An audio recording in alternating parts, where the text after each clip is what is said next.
Temos muito a conversar.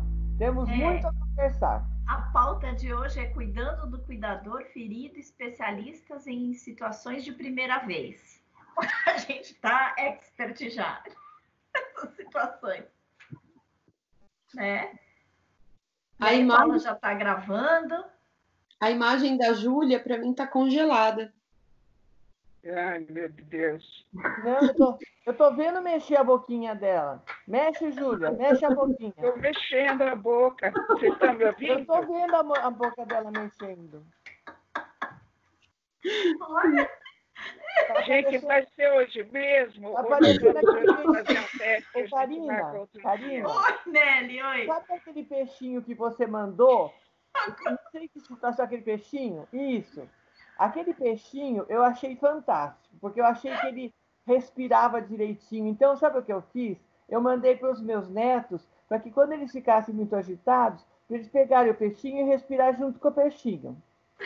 Daí eles iam relaxar. Está dando o maior resultado. Meus filhos, minhas noras estão falando assim, que beleza, mandei para minhas sobrinhas. E todas as horas que eles ficam meio agitados, eles falam assim, quero ver o peixinho, quero respirar com o peixinho. E eles vão lá, respiram junto com o peixinho, e o peixinho está sendo um sucesso, o maior terapeuta.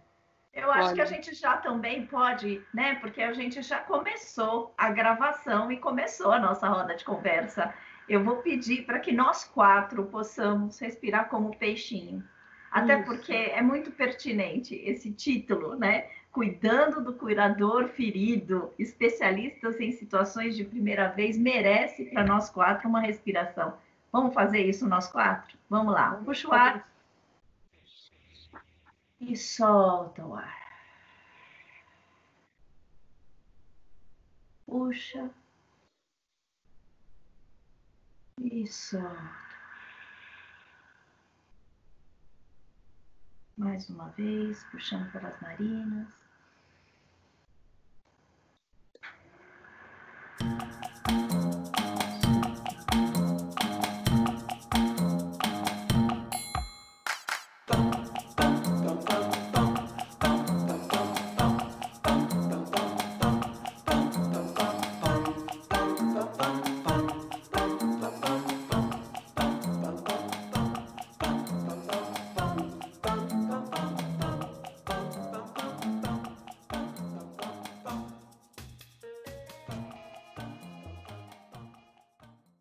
Aliás, essa roda de conversa e esse tema deu início exatamente pelas dificuldades que nós enfrentamos com esse novo real, né? Com essa nova situação e que nós nos tornamos realmente especialistas em situações de primeira vez.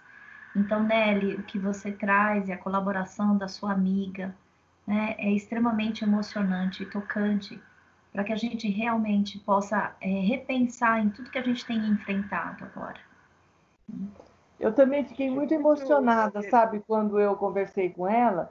Primeiro porque eu nunca podia imaginar que justamente ontem, quando eu entrei em contato com ela, ela tinha sido demitida. Então, para mim, foi também um motivo de muita tristeza, porque eu sei o quanto ela fez no trabalho dela, o quanto os pacientes, familiares e a própria equipe precisam dela, né? Então, mas vencendo isso, ela soube superar essa dor, dessa perda, e entrar em contato e dar essa escuta, esse acolhimento e validar realmente tudo o que ela está dizendo, o que eles estão precisando. E aí ela me mandou por e-mail assim, a fala de cada um da equipe. Eu resumi um pouquinho para passar para vocês, porque eu acho que é muito importante eu passar para vocês, assim, fidedignamente e literalmente, o que eles me trouxeram, porque é isso que vai fazer com que a gente possa conduzir essa nossa nova roda de conversa, né? Porque o nosso interesse justamente é esse. Então, eu não sei se eu continuo falando sobre isso, se a Júlia quer falar alguma coisa, a Paula, enfim, para a gente trocar um pouquinho. Eu queria comentar um pouquinho, né, e depois devolver a palavra, né, para vocês. Em primeiro lugar, assim, chamar a atenção dessa questão da primeira vez, né? Está sendo uma primeira vez de várias coisas, né? Quer dizer, uma primeira vez de viver dentro de casa, uma primeira vez de viver uma pandemia que afeta o mundo inteiro, a primeira vez que a gente está sendo convocado, né, como profissional de saúde mental, para cuidados desta ordem, né? Então, essas várias... E também primeira vez que nós estamos usando esse recurso para fazer a roda de conversa, que também, vamos dizer, ele citou aí várias questões. Então, nós estamos ficando assim, bastante presentes com essa primeira vez, e isso nos traz desafios, né? Tanto em relação a gente com a situação, mas principalmente da situação que vem e o que acontece, né? Então, foi muito interessante, foi talvez coincidência, mas coincidências não existem propriamente, que esse pedido tivesse vindo num momento de crise, que está afetando muitos profissionais, né, que estão trabalhando e aqueles que estão perdendo o trabalho. E aí eu acho que ela traz uma questão que você reverberou conosco, que entra de novo a questão da idade, né? Quer dizer, a idade como um fator limitante. A experiência não vale tanto, vale mais o fato de que a pessoa tem idade. Isso eu acho que é uma coisa que talvez mobilize a gente também nessa conversa, né? Eu acho que isso que a Júlia trouxe é muito importante. Essa semana ainda eu participei como entrevistada de uma pesquisa de uma aluna da UFSCar, de São Paulo, que a orientanda é uma amiga minha, e ela pediu se eu queria participar, e eu me prontifiquei. E justamente houve uma questão a respeito de preconceito pela idade. E se eu já via vivenciado alguma situação sobre isso. E eu me lembrei de algo que eu sofria muitos anos atrás, quando eu estava fazendo meu mestrado aqui na PUC de Campinas.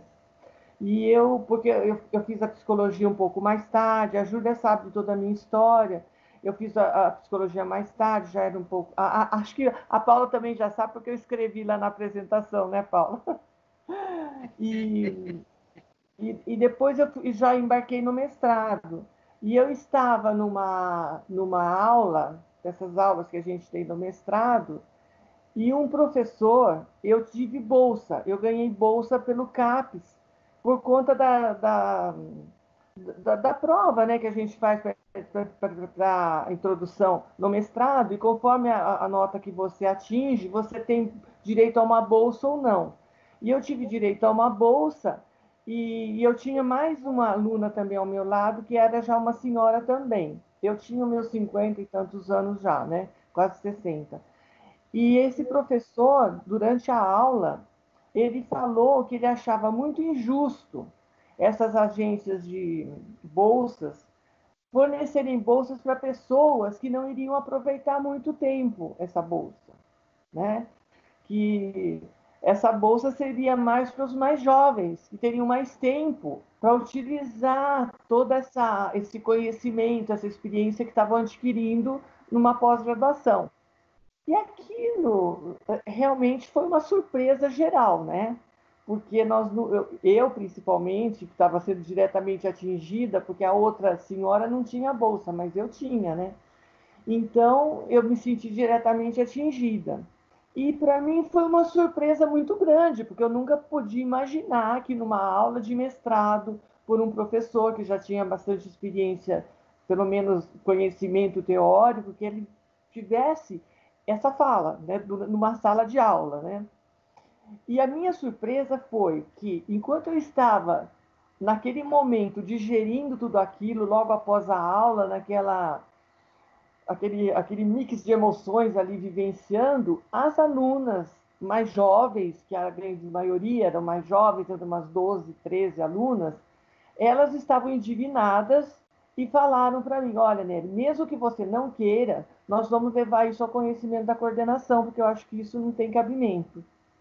E elas levaram, a coordenação tomou conhecimento, fui chamada, conversei, a coordenação conversou com ele. Então, foi algo assim que teve que ser, que eu tive que elaborar naquele momento, até porque essa outra senhora pensou em desistir, e aí eu chamei a atenção dela por tudo que estava acontecendo, até pela indignação das nossas colegas e pelo nosso direito de estudar, pelo nosso direito de ir atrás do que a gente deseja na vida. e ela até continuou. E depois que isso tudo foi por mim mais digerido, elaborado, eu fui conversar com ele sobre isso, né? E aí nós nos entendemos. Eu fiz questão de levar ele os meus sentimentos, o que aquilo tinha provocado em mim. Que em vez de provocar uma reação negativa, foi muito positiva, porque me atiçou a minha determinação e a minha vontade, né? Então, a Júlia me fez lembrar desse episódio, porque realmente a gente pode não perceber, mas muitas vezes os preconceitos eles estão impregnados. Então, quando eu falo de preconceito, eu acho que preconceitos são de vários tipos, de várias formas, né? Muitas vezes a gente se prende só num tipo de preconceito, como agora nós estamos falando tanto do racismo, que eu acho que é muito válido. Mas vamos pensar também nos outros preconceitos das pessoas deficientes, das pessoas que vivem tantas situações de desigualdade. Então, eu acho que, bom, é isso. Já falei demais por hoje.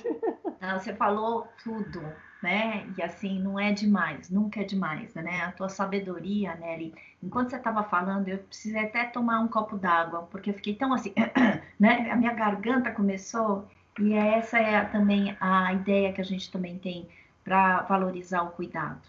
O cuidado acontece quando a gente legitima a violência que o outro passou. O cuidado também acontece quando também a gente se autoriza a ficar indignado e a comunicar a nossa indignação. E eu acho que o que você falou foi perfeito, né? Porque você traz uma situação e que com a tua elegância você consegue dar uma resposta sem se paralisar, né?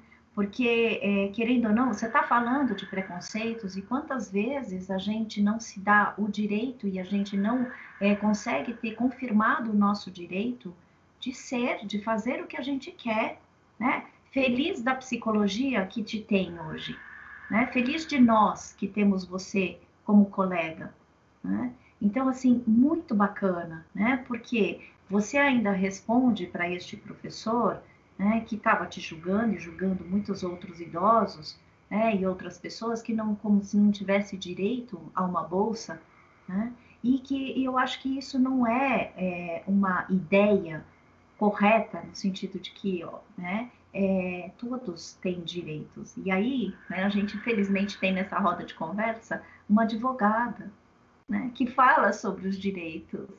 E aí, então, eu estou fazendo e puxando a sardinha para Paula trazer essa questão e fazer o comentário também. Acho lindo, né? Que a gente possa discutir, né, sobre esses preconceitos e a falta de cuidado. E aí, então, eu trago uma frase que eu sempre falo: quem está longe julga, quem está perto compreende. E o que mais nós precisamos fazer neste momento é a gente se aproximar para a gente não julgar, pelo contrário, para a gente compreender as pessoas. Paula, passo a bola para você, linda. Vamos aproveitar, né, que a gente já tinha feito um esquenta na aula da pós, falando de direito e ausência de direito para os vulneráveis. E o direito, ele, tanto quanto a política, ele é tratado com um pouco de reserva, as pessoas torcem um pouco o nariz e tem uma dificuldade muito grande em se relacionar de uma forma positiva com o direito. E perdemos todos, porque o direito permeia, o direito torna possível que vivamos que a gente consiga conviver de uma forma mais harmoniosa. Claro que o direito também escrito, uma única letra de lei escrita para um país tão diverso, para uma humanidade tão diversa como a que nós temos, claro que vão acontecer injustiças, claro que vão haver desajustes, mas se a gente parte do pressuposto que o direito reflete um combinado da sociedade e que quanto mais participação nós trouxermos, sem polarizações, sem olharmos exclusivamente para as nossas medidas e para os tamanhos das nossas réguas, a gente conseguir olhar em prol de um coletivo e pensar na ética como algo que é um bem comum ou algo que tem que servir a maior parte das pessoas, a gente começa a fazer pequenos ajustes e vai tornando a sociedade um lugar menos hostil, um lugar mais equilibrado, mais harmonizado. Falar de direito, tanto para vulneráveis, quanto para grupos que são considerados ou se autodenominam como grupos de minorias. E veja, grupos de minorias não quer dizer que são minorias em quantidade. Geralmente, grupos de minorias são em quantidade muito maior do que os grupos que predominam. Então, eles se organizam, eles podem se auto-organizar, podem pleitear direitos e políticas públicas. Tem uma série de questões que vai girar em torno das minorias, julgadas minorias. Eu peço licença para dizer isso, porque mulheres podem ser grupos de minorias, idosos podem ser grupos de minorias, grupos étnicos. Estamos agora vivendo a questão da pandemia, Covid-19. Quantos orientais não estão sofrendo preconceitos em decorrência disso? Quantos negros não sofrem preconceito? Quantos nortistas, nordestinos, migrantes? Então, cada grupo traz consigo o peso dessa responsabilidade, dessa carga cultural. Então, o direito está aí para nos servir e não o contrário, tal como os servidores públicos, juízes, promotores, procuradores públicos. Então, a partir do momento que a gente começar a trabalhar mais educação, ainda foi uma conversa que a gente veio tendo no caminho, né, Karina? Essa questão da educação, a questão da escolaridade, que eu sei que você vai trazer um pouco mais adiante para a gente, mas é a gente trabalhar a informação, trabalhar o desenvolvimento da consciência e trazer o direito como um aliado.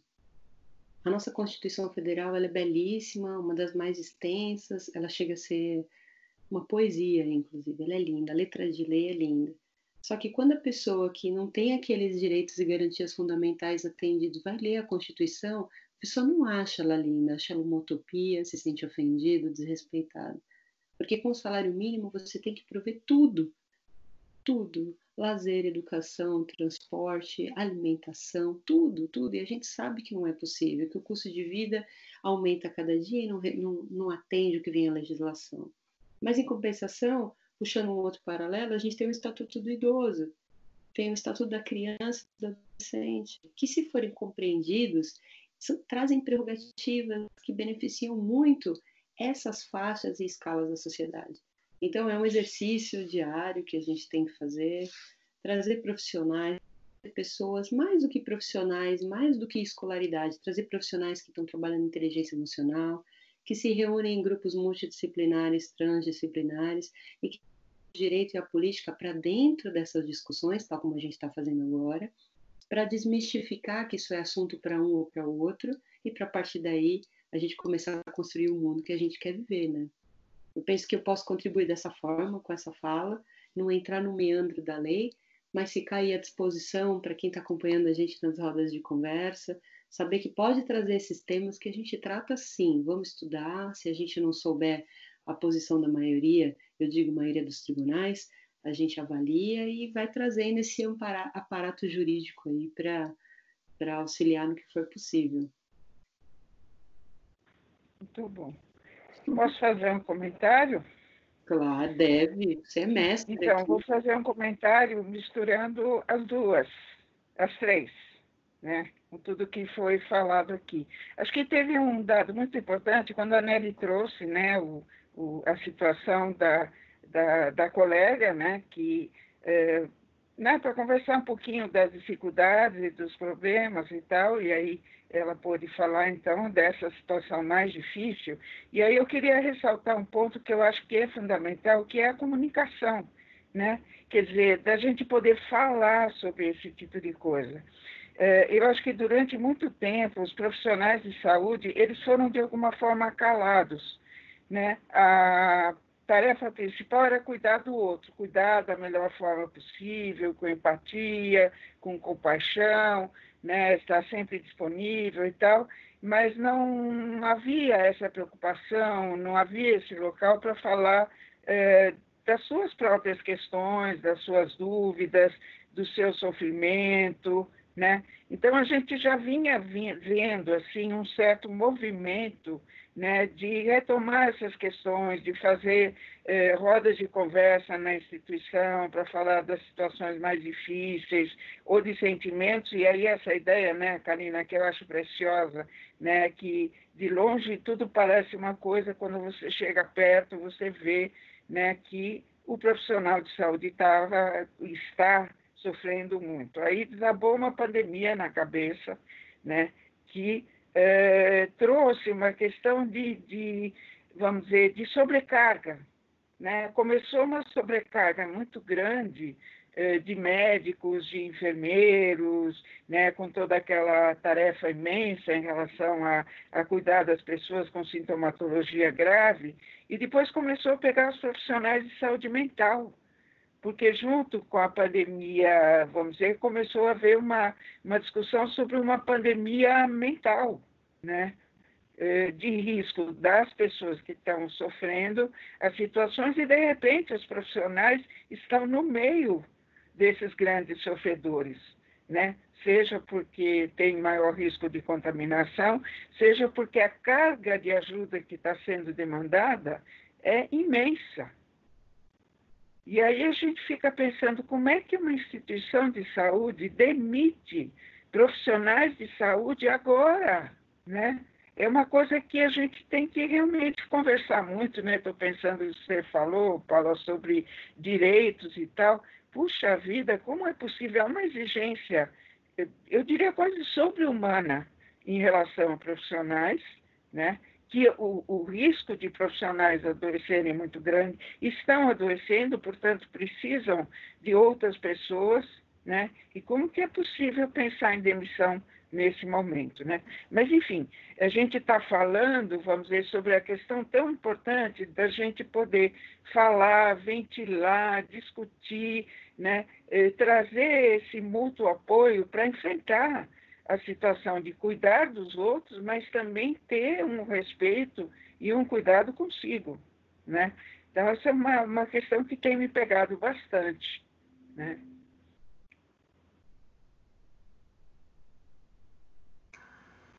E eu concordo, né, Julia, porque é o que você está trazendo. Talvez a carga fique maior quando ela é silenciada. E agora, cada vez mais, uma das formas que eu tenho encontrado de cuidados, né, é exatamente incentivar que as pessoas conversem, incentivar que as pessoas façam essas rodas de conversa, para que a gente possa dividir as dores, né? Não que ela vá passar, mas assim, ela fica um pouco mais confortável, né, de ser vivida quando ela é compartilhada, né? Assim, quando a gente começou, para mim tem sido muito terapêutico propor esta roda de conversa entre nós quatro, né? Porque nós, inclusive, somos as quatro mosqueteiras e nós pegamos os nossos quatro mosquetes, né? E a gente lida com as situações que vão aparecendo. E eu acho isso belo, né? Porque tem sido tão importante para mim, né? Terapêutico, que ao mesmo tempo, a primeira roda de conversa, eu tive tanto retorno gostoso, tanto retorno importante, sabe? Que quando a gente vai passar, né, um pouquinho antes da gente lançar essa roda de conversa, nós vamos passar um vídeo, né, que foi fruto, né, que deu resultado, foi esta roda de conversa que a gente está fazendo agora. E assim, foi um conjunto de todas as nossas dificuldades que nós passamos na primeira roda de conversa. E aí o que foi mais bonito é que o meu filho que organizou o vídeo, né? Ele que produziu o vídeo. E eu achei muito bonito porque é pela uma experiência de primeira vez, né? De considerar que sim, alguns jovens eles são muito mais hábeis que a gente, que é um pouco mais velho, né? E que assim dá para a gente fazer e comungar, né? Numa esperança de que a gente vai sair desta crise de uma forma diferente, né? Sabendo que a gente precisa se abrir para essas situações que são novidades e para essas dores que realmente ficam cada vez maiores quando não há, né, um respeito, um cuidado, um pensar juntos, né? Eu acho que tudo isso que você falou, Karina, primeiro assim, você tocou nessa questão do Enzo, né? Eu me lembro que quando você mandou, eu quis escrever diretamente para ele, para dar esse protagonismo para ele, porque realmente foi ele que fez aquele vídeo, ele se enturmou, né? Ele se agregou ali a uma causa que não era dele, mas que de uma certa forma ele tomou para ele, né? De fazer isso, né? E eu acho que esse exemplo da gente poder conviver com os mais jovens numa relação harmônica, em que a gente valide a importância deles, sem tirar a nossa importância, não é falar, não, essa geração do futuro, vocês que sabem tudo. Não, todos nós somos da mesma geração. Nós estamos vivendo o mesmo momento, né? Então, acho que isso traz uma integração maior. Não é de, ele não vai falar, não, no tempo da minha mãe. Não, minha mãe, o tempo da minha mãe é agora. Nós estamos vivendo juntos, né? Então, acho que isso é muito importante, a gente agregar as várias gerações no mesmo momento, no mesmo movimento em que nós estamos. Então, acho que isso é um ponto que eu gostaria de estar trazendo para nós agora, para a nossa reflexão. Outra coisa que você fala é a questão da gente poder, assim, repartir as nossas dores, né? Eu sempre costumo dizer que as nossas emoções, elas deverão sempre ser repartidas porque elas são uma forma da gente ser o que a gente é. Nós nos expressamos através das nossas emoções, dos nossos sentimentos. A não ser que a gente reprima, essas emoções e sentimentos, elas se tornam comportamentos, se tornam atitudes, né? Então, veja, eu sempre costumo dizer que a alegria, quando a gente reparte, ela aumenta, porque nós deixamos os outros mais alegres. E a tristeza, quando a gente reparte, ela diminui, porque ela sai de mim um pouquinho e o outro acolhe esse pouquinho que eu estou levando para ele. Então, eu acho que isso é muito importante também, que a gente possa, assim, repartir não só a alegria, mas também as nossas tristezas, né? Às vezes a gente, assim, por não querer magoar o outro, porque não deixar o outro triste, a gente esconde esse sentimento. Mas não, se ele é meu amigo, se ele é meu companheiro, se ele é uma pessoa em quem eu confio, ele vai também pegar um pouquinho dessa minha dor para ele. E isso vai diminuir a minha, né? E outro ponto também que eu gostaria de estar trazendo, até para a gente disparando movimentos para essa nossa roda de conversa próxima, é que como eu escrevi no artigo, que a Júlia acho que leu, não sei se vocês tiveram tempo de ler, mas eu acho que existem dois tipos de cuidadores, os formais e os informais, né? E todos eles sofrem as dores do cuidado. E nós temos que ter muita atenção também, porque agora nós estamos muito voltados aos profissionais de saúde, claro, com toda a razão, eu acho que eles têm todo o direito, e também nós temos o dever de acolher essas dores dos profissionais de saúde.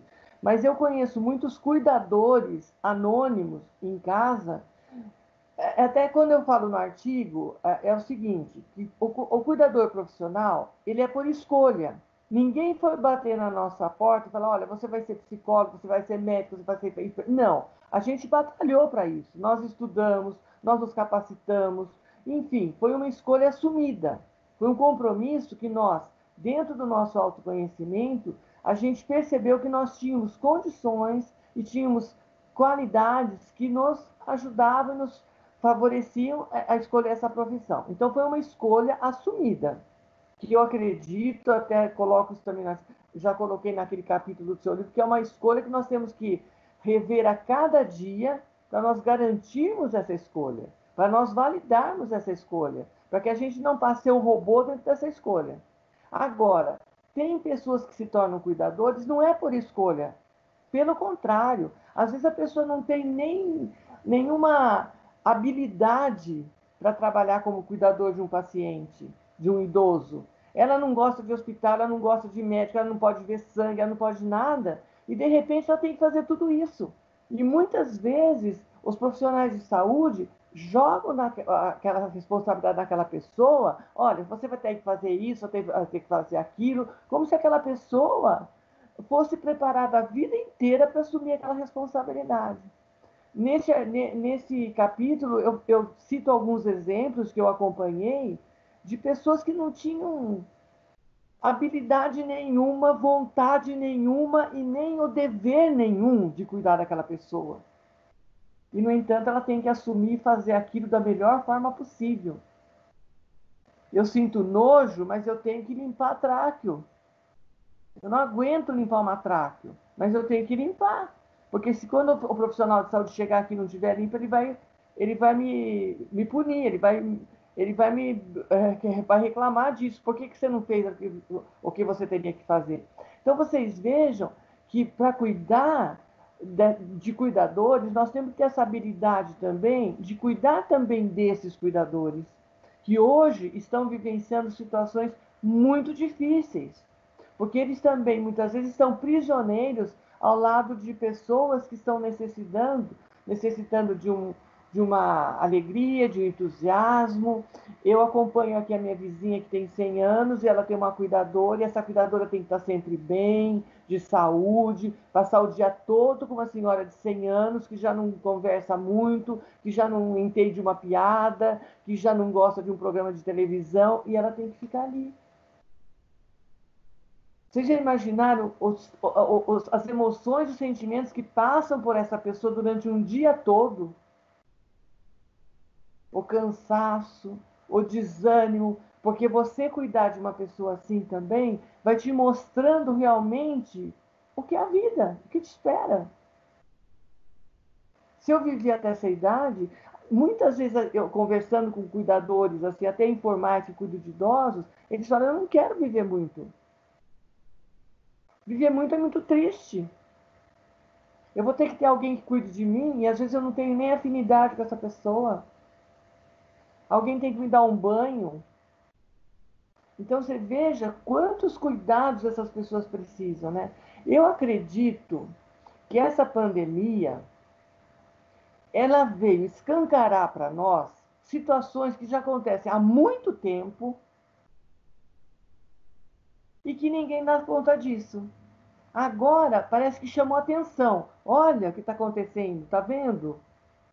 Nós temos que fazer alguma coisa.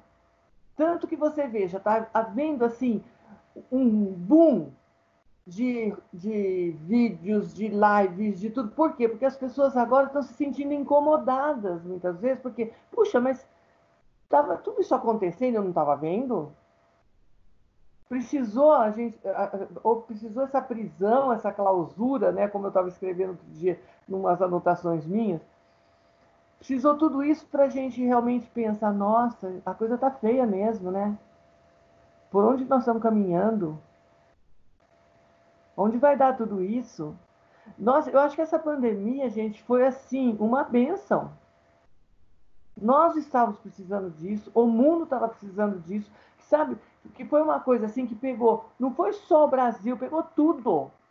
O mundo inteiro, todas as pessoas. Então, quando você vê tudo isso acontecendo, você fala, nossa, é o mundo pedindo socorro. É o ser humano pedindo socorro, é a natureza pedindo socorro. Então, sabe, eu acho que, de repente, a gente precisa mesmo disso. Como eu via muitos pacientes com câncer falar para mim, olha, essa doença para mim foi uma bênção. Pode ser a coisa mais estranha de se ouvir, mas eles falavam. E essa doença foi uma bênção porque me mostrou quem eu sou, como eu devo agir na minha vida, quem eu tenho que valorizar nessa minha vida. E eu acho que essa situação que nós estamos vivendo, com todos os agravos que estamos vivendo, não só da pandemia, mas de todos os agravos, nós estamos precisando. Porque é uma continuação histórica. Se nós estamos passando por tantas dificuldades hoje, é porque há muito tempo a gente está levando com a barriga. Ah, não sei, desculpa, hoje eu estou muito de desabafo. Desculpa. Ó, a gente já combinou em outras reuniões que não vale o pedido de desculpas, porque se a gente pode se colocar do jeitinho que a gente é, né? Porque o que é desculpas? É tirar culpa, né? E se a gente se apropria das nossas ações, se a gente pode se colocar do jeito como nós podemos ficar, né? Eu acho que já ganha um alívio muito grande. Né? Que sim, a gente se isenta e se liberta dos deverias, né? E assim, eu me senti muito provocada pela tua fala, né? Porque realmente não que a gente mereça passar por tudo isso, mas para a gente tem sido um despertar, né? E é um despertar para uma nova realidade que a gente vai ter que se encarar. E aí a gente vai ter que cada vez mais, e todos os dias, quando eu acordo, eu me pergunto o que eu quero para a vida e o que eu quero para o mundo. O que eu quero para mim. Porque é isso que todo mundo fala, que a gente tem medo do futuro, o que vai acontecer daqui a 30 dias, e eu sempre falo, o que vai acontecer daqui a 30 dias vai depender do que a gente fizer aqui e agora. De como é que a gente pode tratar essa situação.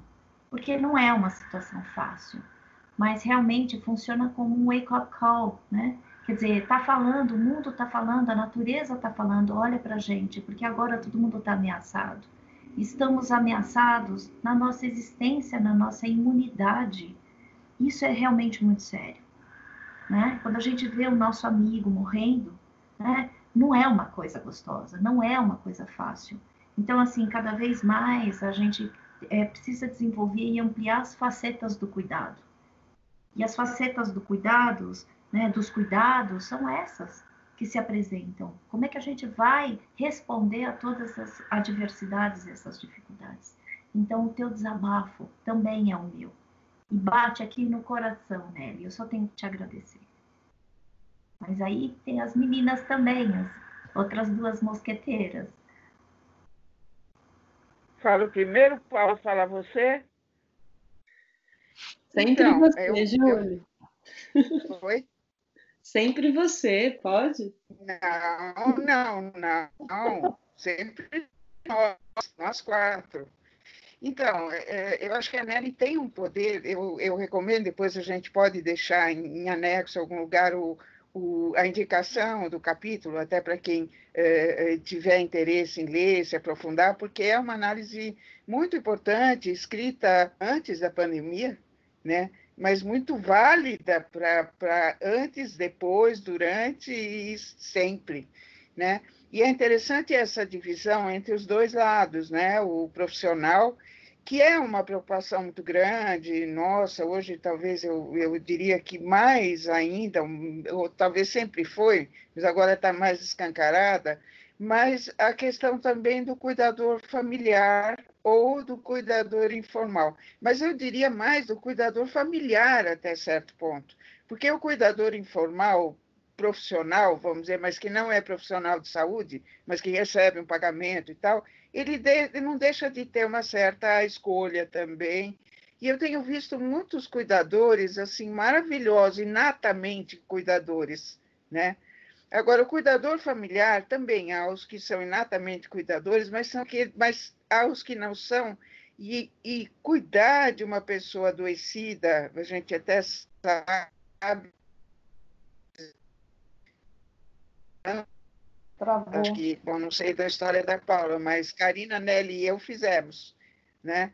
Um acompanhamento de pessoa idosa, doente, familiar e tal, e é um trabalho que nos envolve muito, mas é um trabalho que não é legitimado.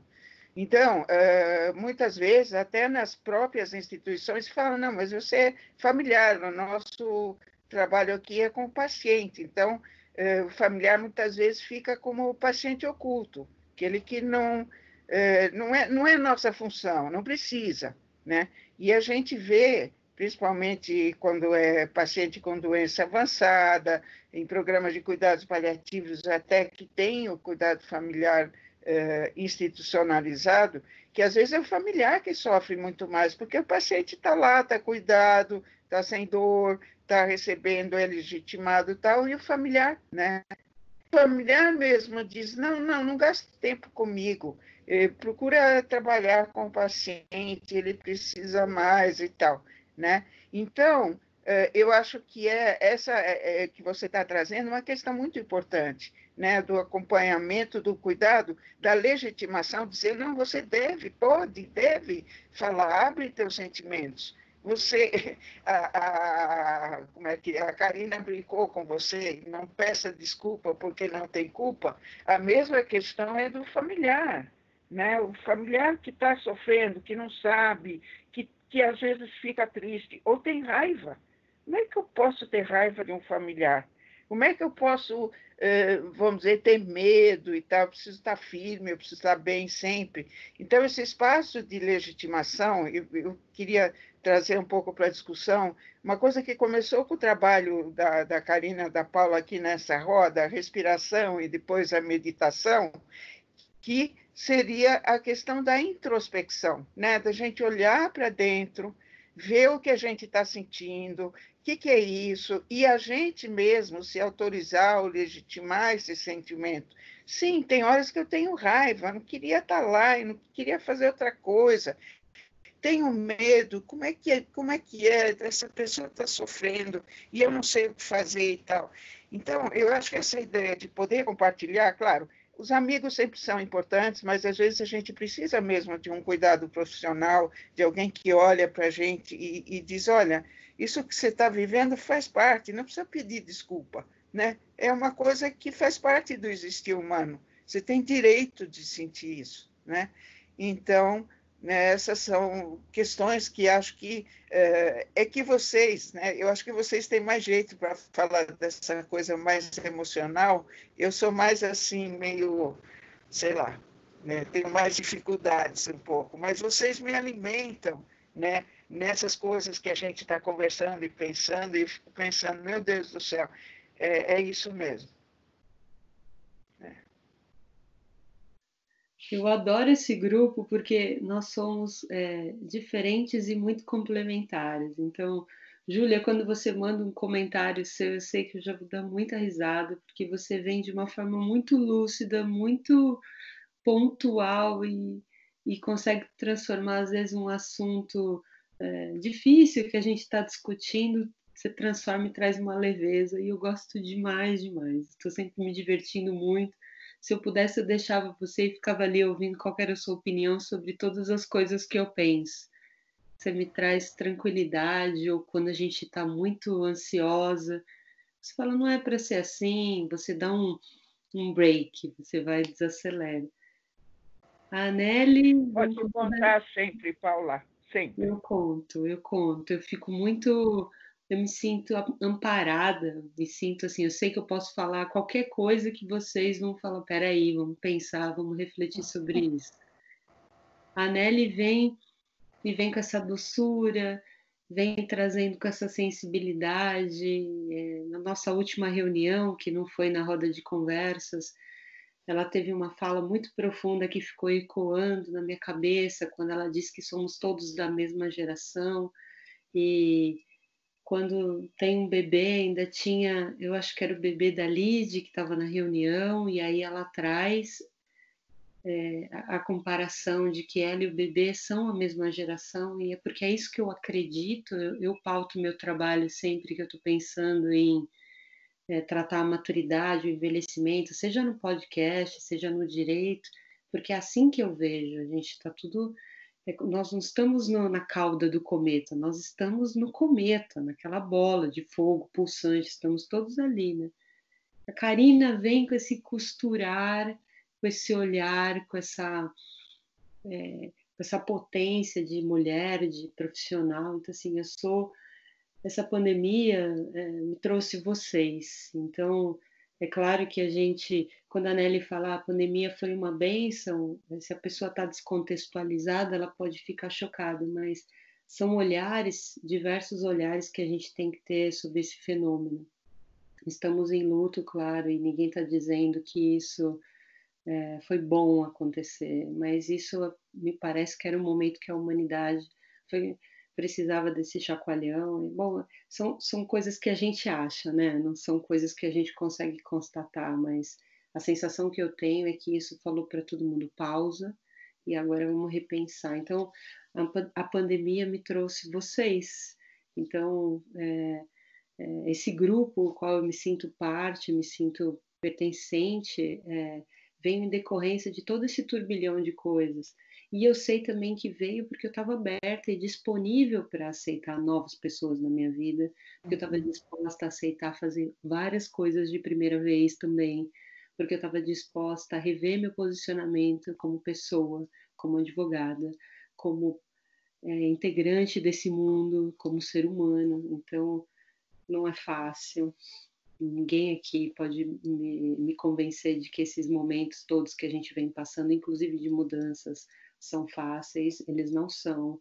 eles são dolorosos, desafiadores, mas eles trazem também essa sensação de que se você, de alguma forma, consegue se firmar, criar um grupo de apoio, igual esse que a gente estabeleceu, você vai conseguindo, passando esses obstáculos. Então, eu sou muito grata pela fala de vocês, pela participação intensa que vocês têm na minha vida.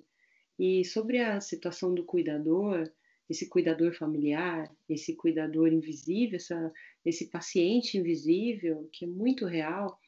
Eu me recordo que logo que acabou o meu trabalho, eu fiquei num período intermitente de 3 anos trabalhando na Amazônia, e eu voltava, ficava alguns dias, voltava para lá, e a minha mãe, eu sempre via a minha mãe dentro desses períodos, e aí você não acompanha como é que está a saúde da pessoa e tudo mais.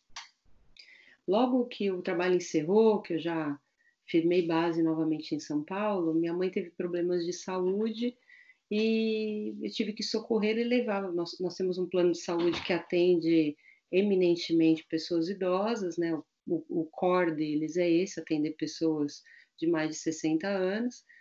E aí eu fui obrigada, porque a minha mãe não escolheu aquilo, eu também não escolhi. Nós passamos assim entre 2 ou 3 vezes na semana, tendo que ir para pronto-socorro de madrugada, porque ela estava com umas complicações que ninguém descobriu o que era. E quando eu vi, aquilo se tornou uma rotina. Então, passou de alguns dias, virou 1 mês, virou 2 meses, 3 meses. E eu lembro da primeira vez que eu cheguei no hospital e vi um hospital particular, um pronto-socorro particular, como as pessoas chegavam naqueles hospitais e comecei a observar quem os acompanhava. E eu também estava me observando, porque era muito difícil para mim, eu não estava entendendo o que acontecia com ela, e não dá para você discutir que você está 1 hora na sala de espera, porque todas as pessoas ali são preferências. Então, eu lembro a Paula que entrou pela primeira vez no hospital, e lembro a Paula que se precisar entrar hoje. Eu sou outra pessoa, né? Então, foi tanto chacoalhão, tanta lambança, tanta confusão, tanto medo de... Porque ao mesmo tempo que eu estava socorrendo minha mãe, que está viva, está bem, está com saúde hoje, mas passamos poucas e boas nos últimos meses, eu também me colocava na condição de quantos anos eu quero viver? Será que eu quero viver tudo isso? A vida é isso? Será que depois de toda a batalha, numa vida inteira, para estudar, para trabalhar, para fazer algo, eu vou acabar assim, amarrada numa cadeira de rodas? Então, assim, passaram tantas coisas na minha cabeça, e a meditação, que eu considero que é o que me apruma, aumentando cada dia mais. Então, assim, era isso que me motivava a sentar todo dia para meditar, fugir desse medo de não poder ajudar minha mãe, não poder ajudar ninguém. Eu tive que ajudar enfermeiros a tirar as pessoas da cadeira de rodas, porque não tinha gente suficiente ali para cuidar daquele mundo de pessoas. Tinha que me preparar para ver como é que eu ia aguentar, estar fortalecida para olhar para minha mãe, ela olhar para mim e me ver como uma pessoa que estava firme. Então, me tornei uma cuidadora familiar, informal, naquele período que foi muito intenso, sem pedir, né? E é realmente muito difícil. Então, trazer esse olhar para esse familiar que de repente recebe essa missão é extremamente importante. Trazer materiais para que as pessoas possam, como elas se socorrem enquanto elas estão socorrendo. Então, o rumo que essa conversa foi tomando me trouxe bastante acalento, me trouxe bastante conforto, e aí eu fico mais convicta de que eu estou no grupo certo. Estou muito feliz de estar junto com vocês, sinto muito orgulho de saber a idade de vocês, de tempo de vida, né, do corpo, mas saber que vocês são almas livres, almas pensantes, que estão fazendo a diferença, que estão trabalhando em prol de um futuro que a gente quer ver. Vocês me mostram sempre, em todos os nossos encontros, que o envelhecimento e a maturidade, ele não interfere e ele não deve interferir no pensar, no fazer algo produtivo, no gerar material de relevância, conteúdo de valor. Olha o que vocês estão fazendo. Então, fica aqui a minha fala um pouco extensa, mas no sentido de, primeiro, obrigada, meninas, que é assim como eu vou sempre chamar vocês. Vocês são mosqueteiras, mas são meninas, eternas meninas. Parabéns pelo trabalho e empenho. E quando eu ouço, quando vocês falam dessa primeira vez, quando vocês falam desse cuidador, eu também estou aqui sentada aprendendo. É muita emoção, né? É muita emoção. Eu acho que nós estávamos esperando, todas nós estávamos esperando esse encontro. Não, acho que mais do que organizar a segunda rodada, nós estávamos precisando era conversar mesmo, né? A gente estava precisando falar uma com a outra. E assim, estava precisando, e eu me emociono, porque você fala, Paula, parabéns meninas, né? Você também está inclusa. E saiba que, assim, quanto é poderoso isso que a gente está vivendo, né? Principalmente aqui agora, né? Quando você fala que a pandemia te trouxe, né? Me trouxe vocês. Na verdade, assim, a pandemia, a bênção que a Nelly fala, talvez também seja essa, né, Nelly? Da gente se trazer, da gente se conectar com pessoas que fazem sentido para a gente. Eu acho que esse é um cuidado tão importante que eu tenho aprendido, sabe? Porque, assim, em cada uma de vocês eu vejo uma parte minha, né? E porque a gente projeta, né? Algumas coisas que a gente admira no outro, né? A gente também tem, mas a gente acha que é o outro que tem. Então, a pandemia também está nos trazendo, né? E está trazendo a gente de volta para casa.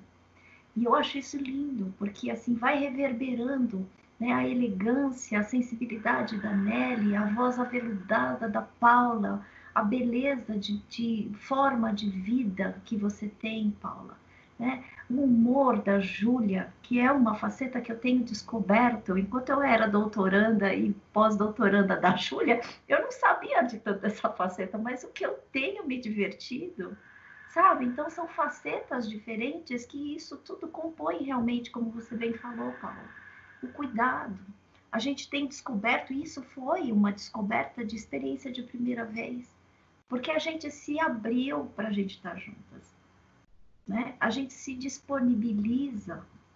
E aí esse é o contrário do que a gente se tornar um cuidador compulsório.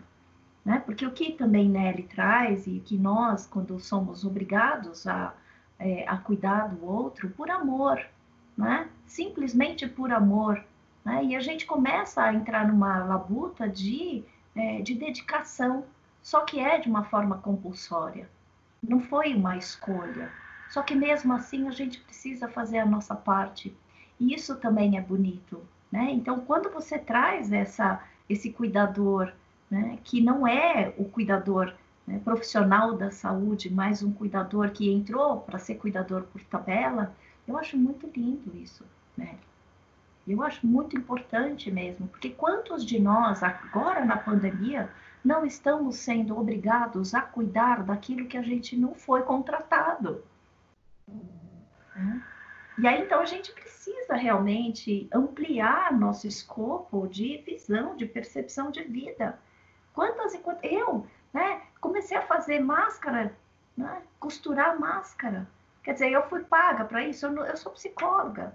Né? A gente não foi contratado para ser youtuber, né? E assim, a gente tá se virando nos 30 e a gente faz o encontro acontecer.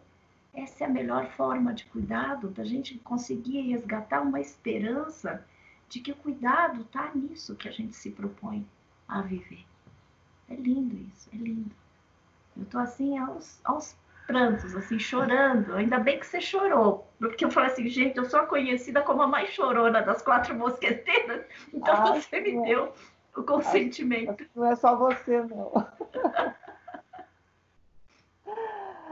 Mas, pessoal, então agora passando um pouquinho essa emoção toda, como é que nós ficamos com a nossa roda de conversa? Porque eu tenho aqui os relatos, né? E a demanda, vamos dizer assim melhor, a demanda das pessoas que eu consultei.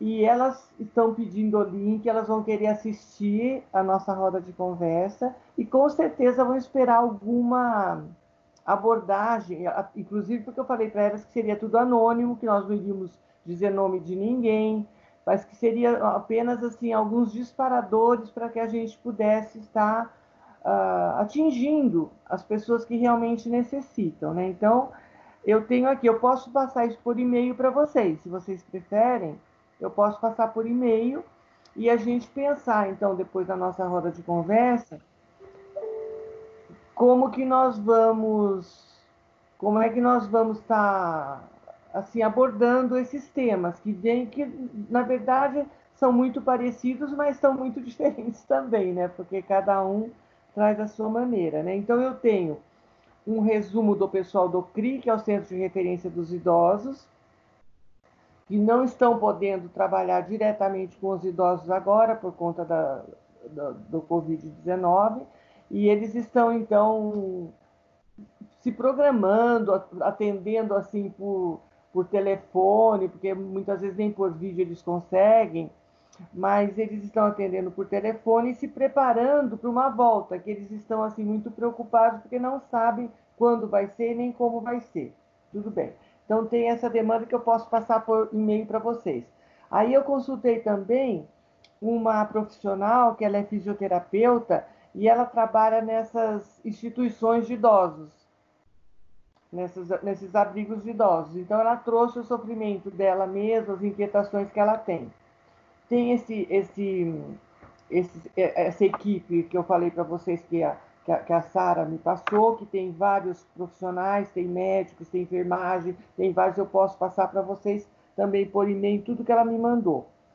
Tem de uma médica pediatra que está trabalhando e ela me passou também as inquietações dela e de uma senhora também que trabalha cuidando de um idoso familiar. Então, ela também trouxe essas questões do cuidado, que envolve esse cuidado, as emoções e as inquietações que ela está sentindo. Então, eu posso fazer um resuminho disso. O que a Karina escreveu? Karina... Tá.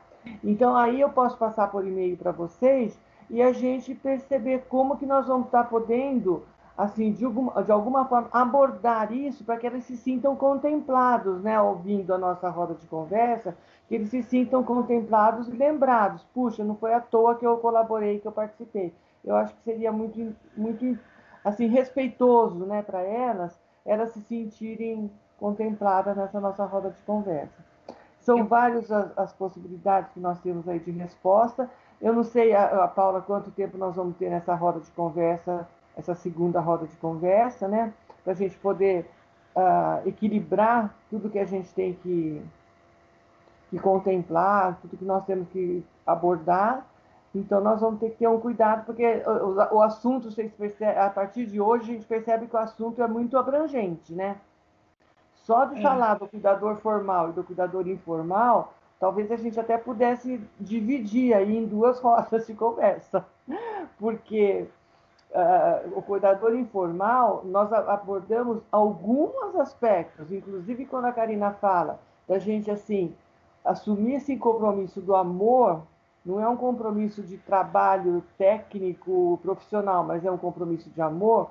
Muitas vezes, para escrever esse texto, eu fiz uma pesquisa e vi que a maioria dos cuidadores informais ou familiares são mulheres, geralmente escolhidas porque não tem filho, não tá desempregado, às vezes não é nem pelo amor, é pela conveniência, né? E às vezes, quando a Júlia fala que esse trabalho muitas vezes não é nem reconhecido, nem pela própria família, às vezes nem por quem é cuidado. Porque geralmente quem é cuidado, ele se volta muito mais, às vezes até agressivamente, contra quem cuida do que com os outros. Às vezes tem uma filha que cuida, está na casa dela cuidando. Quando chegam os outros filhos, ai, que bom que você está aqui, estou me sentindo tão feliz. E a outra coitada lá que faz todo dia a comidinha, que dá banho, faz isso, nunca recebeu uma recepção tão calorosa, né?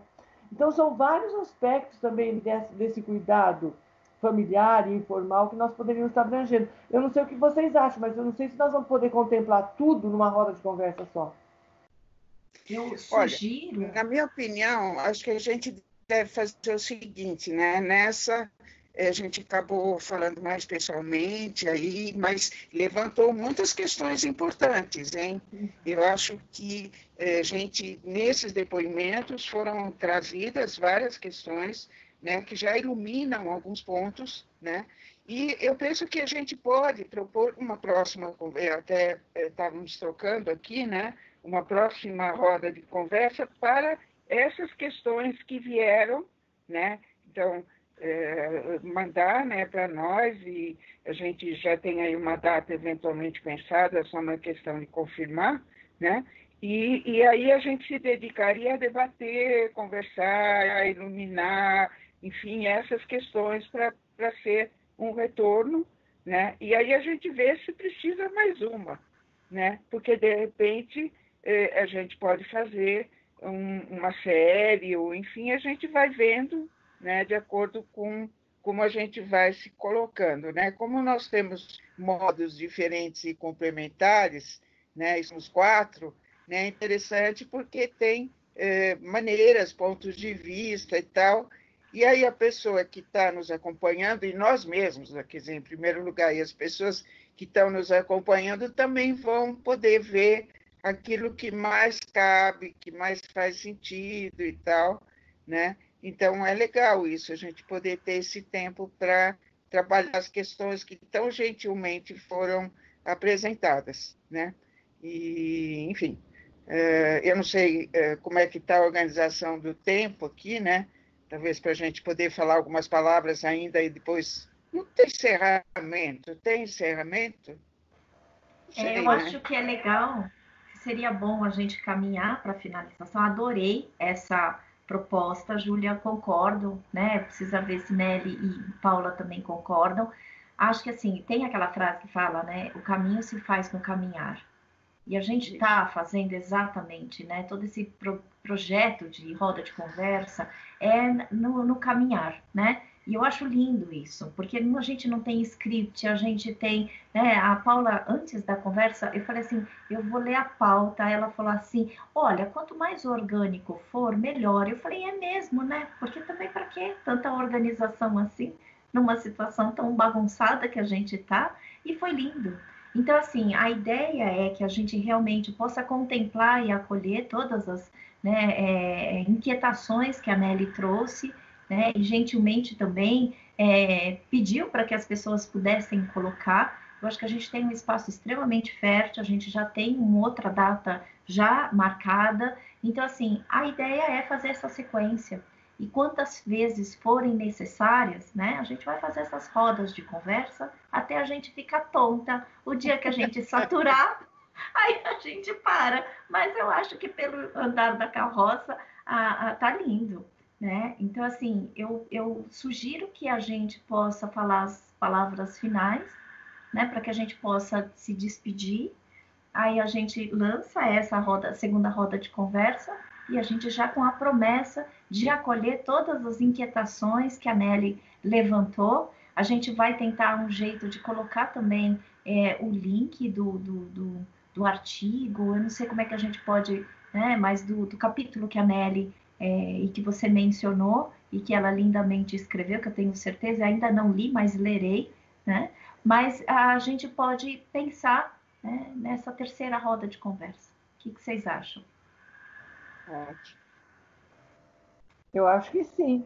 Eu talvez até depois da que a gente for libertado da prisão, se a gente entrar em liberdade condicional, a gente pode, né, Paulo? Não sei como é que funciona isso, mas com tornozeleira não, por favor, porque incomoda. Mas com uma liberdade condicional, que a gente tenha que vir dormir em casa, a gente possa continuar. Eu acredito que roda de conversa, nós aprendemos que é um instrumento viável, factível e que atinge uma proporção grande de pessoas, porque independe de convite ou nada, a pessoa pode ligar e assistir e participar. Então, eu acho que mais democrático e comunitário do que isso não existe, né? Então, acho que foi uma forma também que a pandemia nos trouxe, de nós nos aproximarmos das pessoas, né? É mais uma forma. E Então, eu só me comprometo, então, a mandar para vocês isso por e-mail Vou tentar mandar ainda hoje para que vocês possam ler. E se houver essa possibilidade, não sei, de colocar esse capítulo, por mim não tem problema nenhum. Eu acho que não tem problema nenhum fazer um link. Sei lá como é que faz. Citando não tem problema nenhum. Né? Como é que Citando o é? autor e a obra, não tem problema nenhum. Ele Eu pode acho que ser não. compartilhado. Porque eu acredito até que seria assim interessante como uma forma dos profissionais também refletirem, porque no momento em que eu vou, não sei, Júlia, se eu estou certa, se é a minha impressão como eu escrevi, mas você que leu, às vezes a impressão é outra, né?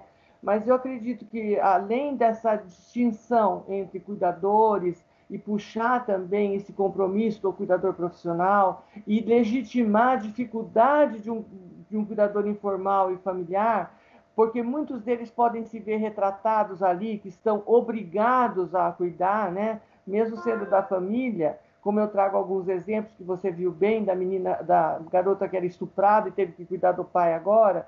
Então, são situações muito complexas, né? Que às vezes fica longe do amor. Pelo contrário, fica muito longe do cuidar por amor. Então, às vezes, a pessoa também pode se sentir ali um pouco resgatada e trabalhar um pouco suas culpas, porque muitas vezes também o cuidador familiar, às vezes ele deseja que aquele paciente morra logo para ele poder viver. Às vezes ele está anos e anos nesse cuidado e isso traz uma culpa imensa. Eu já trabalhei com muitas pessoas sobre isso, porque em determinado momento eu pensei que bom seria se essa pessoa tivesse morrido e eu poder estar livre, né? E isso é uma culpa muito forte. Então, eu acho que talvez colocar esse link seja interessante. Eu não sei como fazer isso. Então, deixo para vocês, Paula, Karina e Júlia, se vocês quiserem, tenham minha autorização.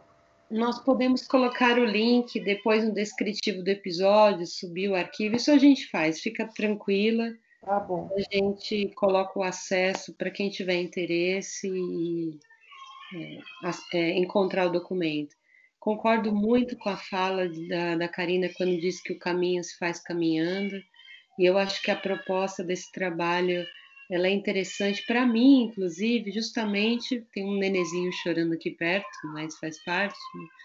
E a proposta se torna interessante para mim justamente porque a gente traz o que a gente tem de melhor nesse momento e apresenta e sem ensaiar, sem roteiro, e a outra mosqueteira tem que lidar com aquilo e transformar e dar sua contribuição. Acho isso muito, muito apropriado.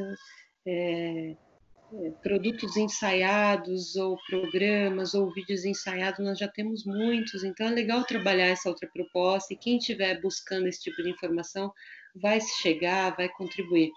É evidente que a partir da terceira, quarta roda, a gente já vai começar a entrar num script natural, que é responder as perguntas, anotar para as próximas.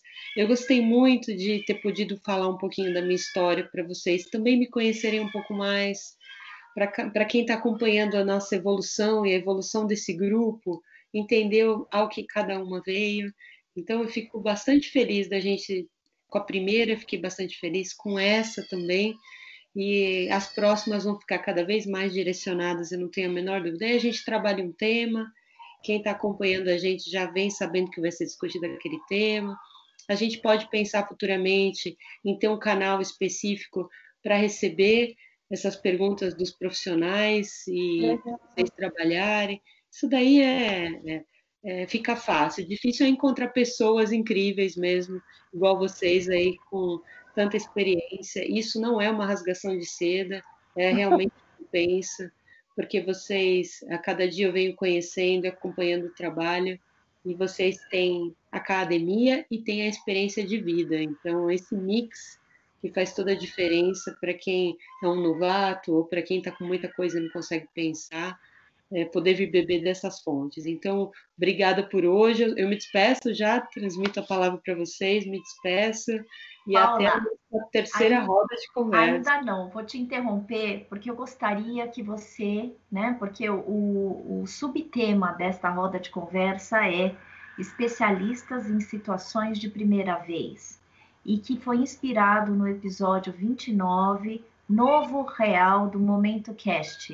Então, eu gostaria que você falasse um pouquinho sobre essa, porque assim, a partir do momento em que eu ouvi e que nós ouvimos, que surgiu o nome dessa roda de conversa. Então, por favor, fale um pouquinho. Então, não se despeça antes de contar para a gente essa grande inspiração. Aquela que vem já desliga a tela, já falou tchau. Não, vai embora não, volta. Não, ninguém vai desligar não, pode ir falando. O Momento Cast, ele tem essa característica, inclusive eu já conversei com a Nelly e a gente vai pensar em construir um episódio juntas para falar da maturidade, do envelhecimento. Quero trazer também muito a Júlia para a gente trazer esse outro olhar, para que seja aquele bate-papo da gente ali, né? Esses são os spoilers. E quando eu não trago pessoas, eu convido pessoas que eu julgo exponenciais para mim. E às vezes são pessoas exponenciais nas suas vidas comuns. Mas às vezes a pessoa é tão especial naquilo que ela faz que de alguma forma ela interfere na minha vida. Quando eu não faço esses episódios que eu convido pessoas para conversar, eu faço aquela meditação respiratória, falo, poxa, o que dá para utilizar hoje? E foi bem numa semana onde eu escutava muito o novo normal, esse é o novo normal, o novo normal. E tem coisa mais preconceituosa do que estabelecer que algo é normal, porque o meu normal é diferente do outro, né? Pensando em normal, que a gente segmenta, que a gente separa, que a gente... Então é o novo normal. E esse novo normal, ele vem o quê? É como se a pandemia e o Covid trouxessem a sensação de que a vida não era transitória e efêmera, ou seja, estava tudo resolvido, a minha vida estava perfeita, eu tinha garantias o tempo todo, e de repente chegou um vírus letal, mortal, e mudou todo o rumo. Então, todos os meus fracassos eu vou atribuir a essa pandemia e vou continuar estagnado. E aí, a partir disso, vou estabelecer um outro novo normal. Poxa, será que está todo mundo preso nessa bolha e não percebe que a vida continua igual era antes? Transitória, efêmera e incerta. Certezas temos, talvez, da morte, mas também é um assunto aberto e subjetivo demais. Então eu pensei, como é que eu troco esse nome para ele fazer sentido para mim? Foi aí que veio o novo real. E esse novo real é aquele de estar presente, observar, enxergar de frente o que chega e lidar a partir daí.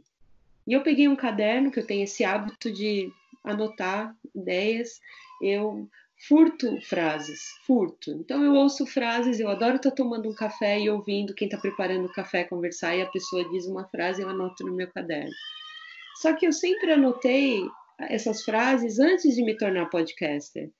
Depois que eu me tornei, eu ia lá no caderno e olhava. E hoje, depois de conhecer a doutora Karina, entender a relevância do que é um profissional acadêmico, construir uma frase dentro de uma tese e tudo mais, e depois de construir o episódio Novo Real, eu só cito as frases se eu citar o autor dela.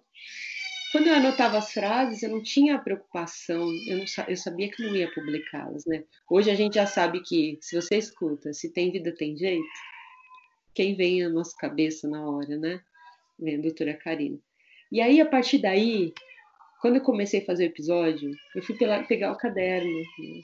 E aí eu me lembrei de uma conversa que eu ouvi numa padaria, e no centro da cidade, de manhã, onde esse senhor que tinha 80 anos e conversava, ele aparentava ter 80 anos e conversava com uma pessoa que aparentava ter próximo da idade dele, onde ele contava as coisas assim, falava da consultoria que ele tinha, do trabalho que ele executava naquele dia. E a gente está falando muito antes da pandemia, muito antes.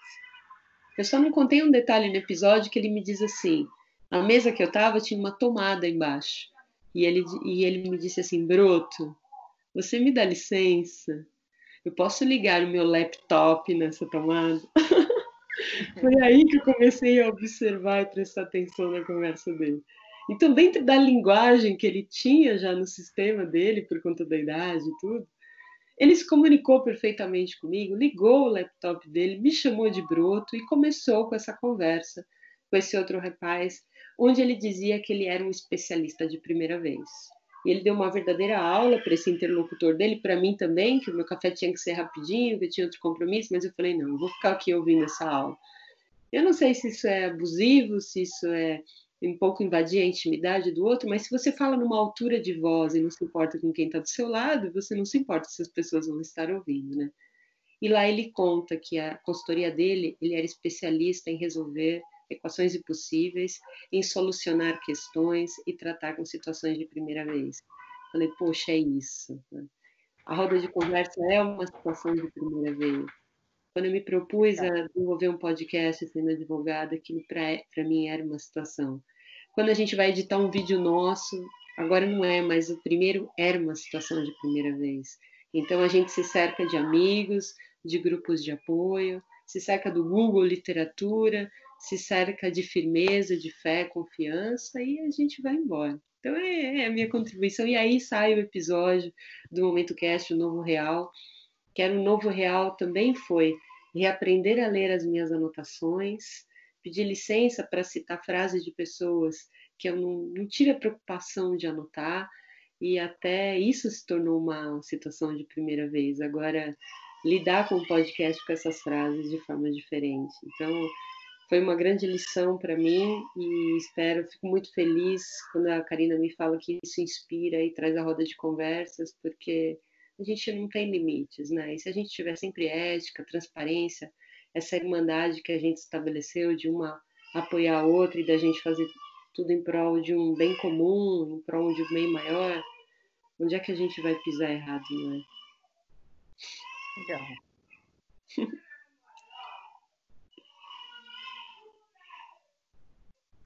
Júlia, você quer dar as suas últimas palavras por enquanto? Isso que é legal, que é um até breve, não é um adeus. As palavras dessa roda. Eu sou mais difícil com as emoções, né? Sou um pouco complicada com essas histórias, mas eu tenho que dizer que eu estou muito emocionada também, muito feliz de poder participar, né? Junto com vocês, né? Com cada uma do seu jeito. E eu vou confessar uma coisa: eu tenho muita dificuldade com quem não tem roteiro, né?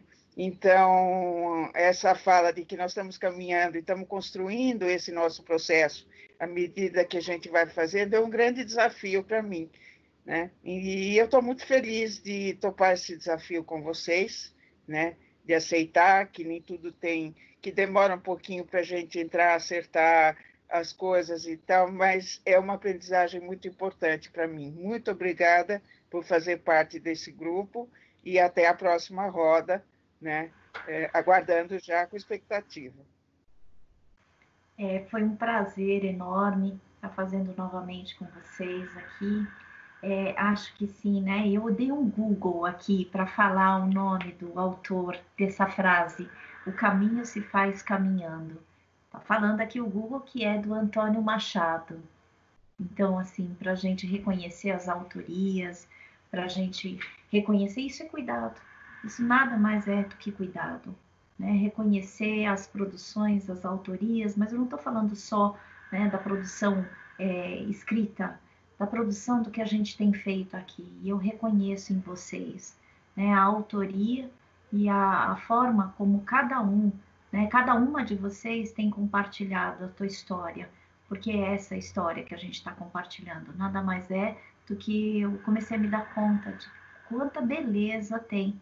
São 4 histórias compartilhadas das suas próprias autorias. A gente está falando do jeito da gente, sem script, que a gente não nasceu com script, né? Por que deveria ter algum script? Então, assim, esse cuidado que nós tivemos uma com a outra, assim, foi lindo e, assim, muito... foi um alimento para minha alma. Então, minhas queridas, um grande Isso, Karina. beijo. Não é legal? A gente está se nutrindo. É lindo demais. Eu só para terminar, em tudo isso que a Júlia falou, a Paula, você, eu só queria citar uma frase do Tiago de Mello, então vem a autoria, que vai muito ao encontro de tudo isso que nós estamos conversando hoje. Talvez seja essa finalização mesmo, né? O Tiago de Mello diz assim: quem sabe o que está buscando e aonde quer chegar, encontra o caminho certo e o jeito de caminhar. Uau. Essa frase é linda, não é? Sim. Eu amo essa frase. Queridas, nós sabemos o que estamos buscando, nós sabemos o que estamos buscando e aonde nós queremos chegar. se a vida nos permitir. Então, nós estamos caminhando no nosso passo, no nosso ritmo, com a nossa respiração, com o nosso coração, com os nossos passos, com o tamanho das nossas pernas. Um beijo para você.